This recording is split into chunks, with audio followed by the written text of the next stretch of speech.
যে বিবাদটা আসলে হলো কেন? মানে এটা কি কোনো থার্ড পারসন ইনভলভ ছিল কিংবা ইয়েস ইয়েস ইয়েস শুনেন, খ্যাতির পপুলারিটি একটা জিনিসকে তৈয়ার করবেন, সেটাকে নষ্ট করার মানুষের অভাব হবে না। আমাদের মধ্যে যত না ডিফারেন্স ছিল, সেই ডিফারেন্সকে ওর শাফিনের একটা ব্যাপার ছিল যে ও ভিতরে রাখতো চাপা। তো ওর কোনো কিছু ভালো না লাগলে ও যে চট করে এক্সপ্রেস করবে সেটা করতো না। তাতে হতো কি, এটা থেকে যেত, এটা বিল্ড করতো।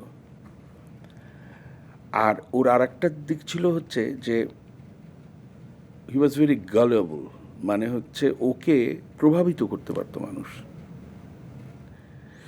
সো আমরা যখন একসাথে থাকতাম তখন এই প্রভাবটা ওকে টাচ করতে পারে নাই, কিন্তু যখনই সমস্যাটা দেখছে,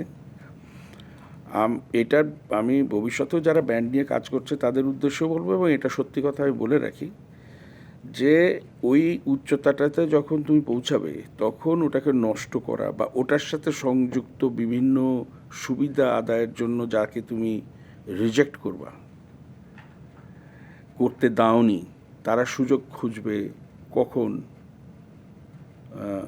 তোমাকে বা ওই এন্টিটিটাকে একটা বিবাদটাকে জড়িয়ে রেখেছে। এখানে লয়ার টাইপের মানুষ যুক্ত আছে, কিছু ফ্যান টাইপের মানুষ যুক্ত আছে। শাফিন ভাই, আপনার জন্যই তো মাইলস, ওরা কি আর কিছু এরকম, এই মানসিকতার একটা ব্যাপার।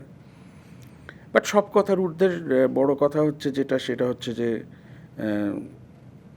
আমাদেরকে যে যাই বলুক না কেন আমরা প্রভাবিত হয়েছি, এটাও তো ঠিক।